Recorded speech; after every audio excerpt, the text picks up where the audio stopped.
สบายดีมื้อนี้เหมยลีจะมาแชร์ประสบการณ์การยืนหรือว่าการขอ Student Visa สำหรับคลาส 500 ของประเทศออสเตรเลียมาฝากก็คือวีซ่าของเหมยผ่านแล้วในมือทีมฮูผลวีซ่าก็คือเป็นการแกรนติดแบบอัตโนมัติเชื่อว่าผู้ใดหลายๆคนก็มีความฝันเล็กๆน้อยๆก็คือเหมยคือครั้งหนึ่งในชีวิตครั้งหนึ่งขอจะครั้งหนึ่งในชีวิตคือขอให้ได้มีประสบการณ์การไปเรียนหรือไปเฮ็ดเวียกอยู่ต่างประเทศซึ่งเหมยเองวางแพลนมา2 ปี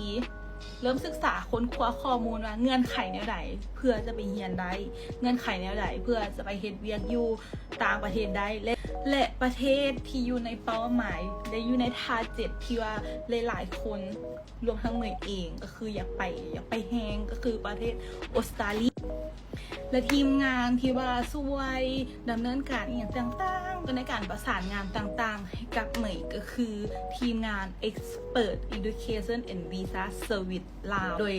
นำพาทางก็คือ iBand แรกแม่นเหมยไปลงกับ iBand ปูทุกอย่างให้กับ iBand แผนทุกอย่างว่าเหมยอย่าไปเฮียนแบบนี้มีโอกาสเป็นไปได้บ่เหมยเป็นคนบ้านน้องเนาะเป็นคนขี้ซ้อและไอ้แบนเราก็คือตอบทุกคำถามที่เหมยนะถามได้เป็นอย่างดีก่อนหน้าที่จะมาเจอไอ้แบนนี้นะก็คือไปล้มหลักกับหลายเอเจนต์มาแล้วทั้งลาวทั้งไทยทั้งงาน Education Fair ทุกงานเหมือนจะไปลงทะเบียนแล้ววันนี้เนาะไปถามเอเจนต์ไหนสิ่งแรกที่เอเจนต์ถามคือต้องมี IELTS น้องต้องได้ไปสิ่ง IELTS เด้อน้องต้องได้ลงเรียนปริญญาโทขึ้นไปเด้อซึ่งเหมยเองเป็นคนที่ความรู้ทางด้านภาษาอังกฤษก็บ่ค่อยแข็งอยู่ในระดับ C หรือว่า B1 Intermediate หรือ Pre-Intermediate Speaking นี่ Pre-Intermediate เพราะว่าบ่ได้เว้าภาษาอังกฤษในการสื่อสารประจำวันคนอยู่บ้านขนาดว่าเสียงตัว C เนี่ยนะจริงๆนะยังถึกเย้ยก็บ่เข้าใจคือกันว่าก็เลยเป็นคนที่ย้านการออกเสียงและหลังจากที่ว่าเรียนจบมหาลัยเนาะก็พอเว้าได้พอสื่อสารงูปูปะกับภาษามือว่าอังกฤษทีก็คือว่าภาษาอังกฤษเทื่อนึงก็คือใช้ภาษามือจกขวนท้องไส้ออกมาเลยไอจังซันจังซิก็นี่แหละที่เป็นเหตุผลที่เฮ็ดให้ได้ภาษาอังกฤษขอว่าได้ภาษาต่างประเทศได้จักภาษาหนึ่งในการเป็นการสื่อสารเพราะว่าเวลาได้ยินคนอื่นว่าภาษาอังกฤษแบบสำเนียงเป๊ะหรือว่าเว้าต่างประเทศเว้ามาแล้วเข้าใจ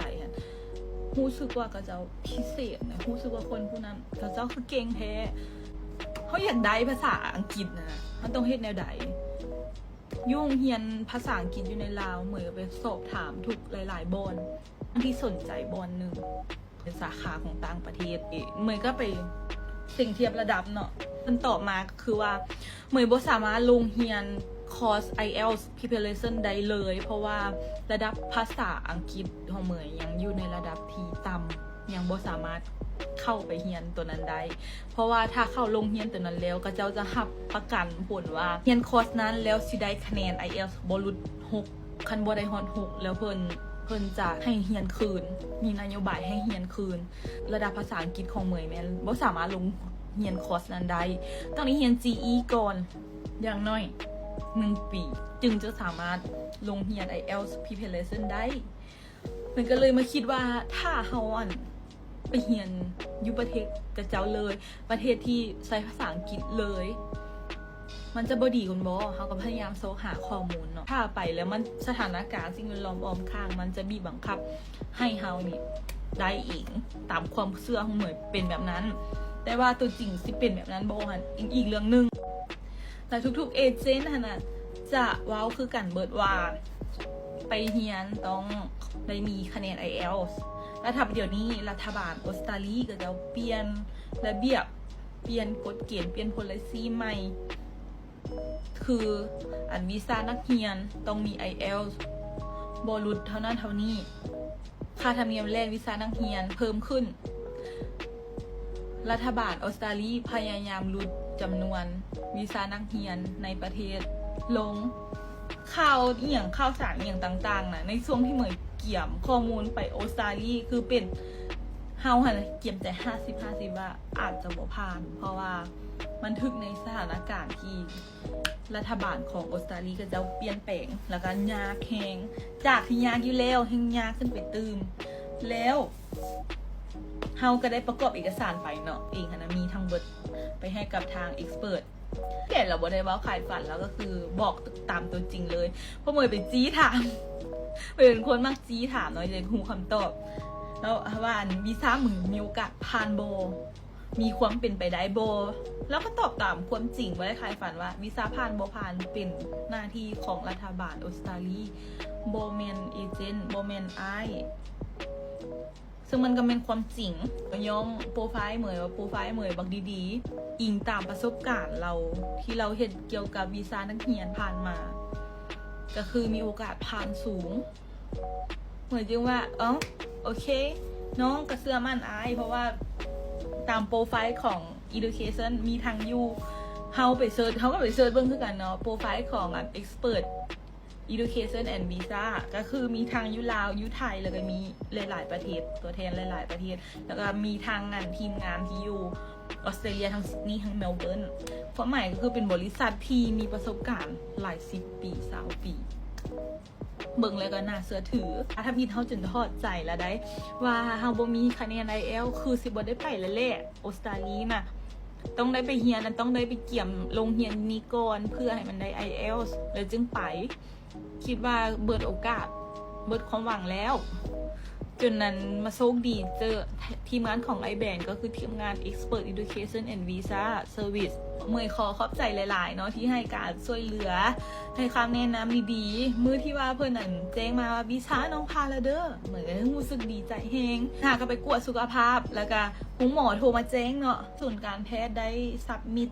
ผลกวดสุขภาพไปให้กับสถานทูตแล้วเด้อแล้วมื่ออื่นต่อมาก็คือวีซ่าน้องผ่านแล้วเป็นแบบออโต้แกรนติดผ่านแบบอัตโนมัติแบบโนรีพายเลยซึ่งเขาก็จนถามไอ้แบนถามทีมงานว่าอ้าววีซ่าออโต้แกรนติดเป็นแนวใดมันคือไวแท้นะสงสัยว่าเป็นอย่างมันคือผ่านไวแท้แล้วก็อธิบายเนาะว่าเอกสารนะกับเพิ่นสถานทูตเพิ่นรีวิวแล้วเพิ่นท่าจะผลกวดสุขภาพหลังจากซับมิทผลกวดสุขภาพไปก็ผ่านเลยก็บอกแล้วว่าโปรไฟล์ของน้องมีโอกาสผ่านสูงเราก็ว่าอันนี้เพิ่งเขาก็ขอบใจที่เป็นทีมงานที่มีประสบการณ์แท้ๆอันนี้no IELTS ใดแล้วก็ลงเรียนแต่ภาษาอังกฤษเรียน GE